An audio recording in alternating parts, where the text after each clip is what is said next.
why squatting more is often useless in weightlifting, and why most strong weightlifters end up lifting less than efficient weightlifters.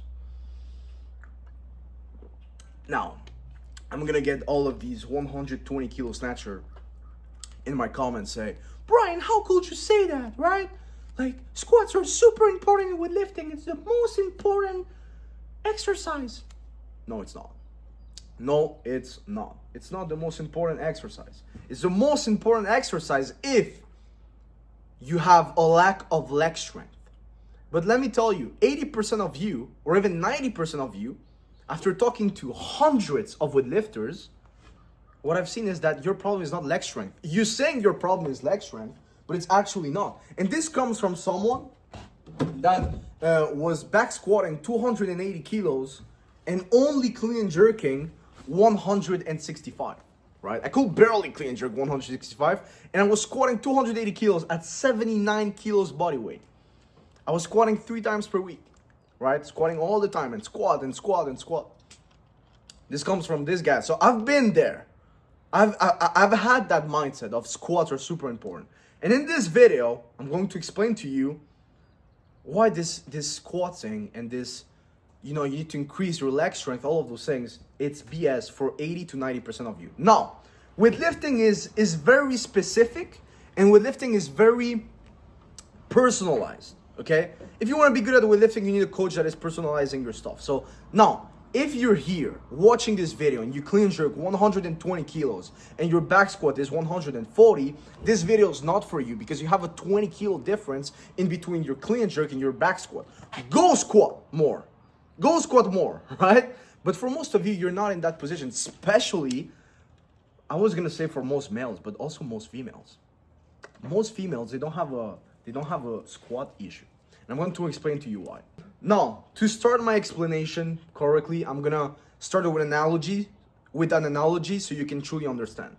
So when I started online coaching, I truly loved working with clients.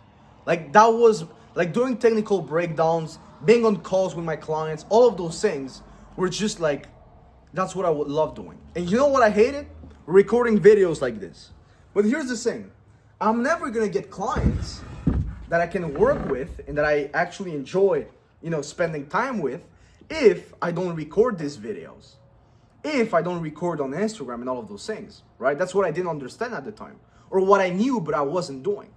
So it was all day with my clients, all of those things. And after 3-4 months of doing online coaching, I ended up only having 3 clients, right? I started in my first month, I was recording a bunch of videos and I got 10-15 clients. And then for 3-4 months, I was barely recording any videos because I hated it. And I was just with clients, right? Until I ended up with only 3 to 4 clients.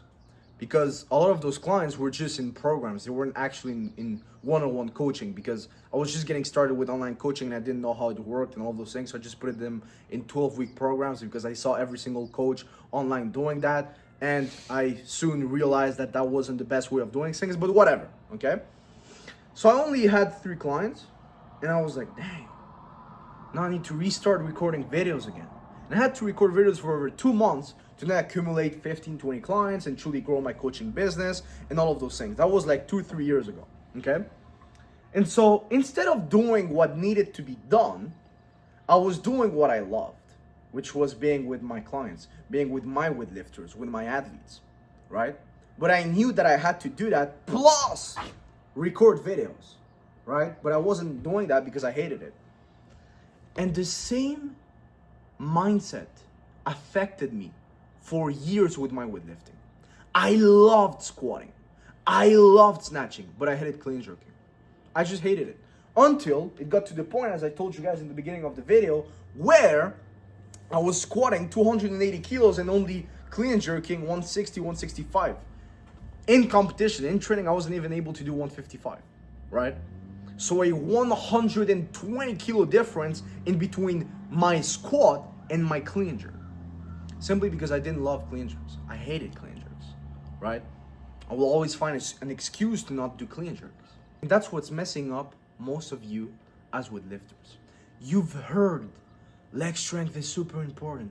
leg strength is super important, but you know deep down that's not your weakness. You know deep down that you're skipping your accessories when you should be doing your accessories. You know deep down that you have a generic training plan when you should be having a coach that is there for you after every single one of your sessions to give you technical feedback and tell you how to fix those technique issues. You know deep down that there's a 60 kilo difference in between your clean and jerk and your squat, and that that difference is way too large and you should be clean and jerking and snatching more. You know deep down that you don't have to improve your squat in order to improve your snatch. You know it. Or maybe you don't and you just found out, and Brian is here to remind you or to just teach you all of those things. But for most of you, you already know. You already know, but you just love squatting. And guess what? I also love squatting. But what benefit is there for me to do 260, 280 kilo back squat again when I already have the leg strength to clean and jerk 200 kilos, but I'm still struggling with 180? What's the benefit? What's the actual benefit of squatting more? Increasing my risk of injury, decreasing my recovery, being slower on my Olympic lifts just because I'm pushing hard the squats? Why would I do that? So if you already have the leg strength to clean and jerk 10 or 15 kilos more, or even 20 kilos more for most of you, go for those 20 kilos. Don't go do a strength cycle. And that's the second subject. It just pisses me off so much. It pisses me off so much. Most weightlifters, they don't know how to run strength cycles. Most coaches don't know how to run strength cycles. They just go ahead and just focus on squat, squat, squat, squat, leg strength, leg strength, leg strength.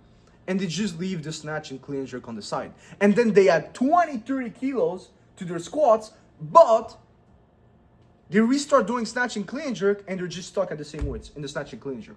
So it's like you just added 20, 30 kilos to your squat for absolutely freaking nothing. Because now you're stuck for a year at the same numbers in the snatch and clean and jerk. So what did it benefit you to add 20 kilos to your back squat? It benefited your ego?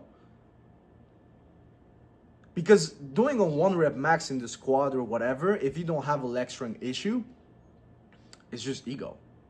And I was stuck there for 3 years because of that, just ego lifting, right? So that's why you as an athlete, you should be having a coach who controls all of those things. A coach who actually knows you, who is there like and knows you and knows your lifestyle, your schedule, and your weaknesses, right? And that's what we offer at 3-2 method. Is I'm there with my athletes. I'm there taking calls with them, giving them feedback after every single training session. I'm there for them every single Saturday, just recording a bunch of technical feedback and doing all of the programs, custom to their schedule, custom to their lifestyle, custom to their goals and weaknesses and strengths, right? That's what you need. That's what you need. Now, if you're ready to take the next steps, go DM me on Instagram or click the link down below and book a one-on-one consultation call with me, and I'll see if you're a good fit to join our team. I only take 20 lifters at the time, one-on-one, and I'm already 18 out of 20 spots because I simply cannot take more than 20. I'm managing other coaches on the side that coach other athletes. I've built a pretty big ecosystem inside of 3-2 method, and so if you want to work one-on-one with me, just shoot me a message and I'll see if you're a good fit. If you're not a good fit, I'm not taking you inside of the coaching, all right? And so do not worry about that. I'll see if you're a good fit. If you are, then we'll start working together. See you guys on the next video, and stop ego lifting.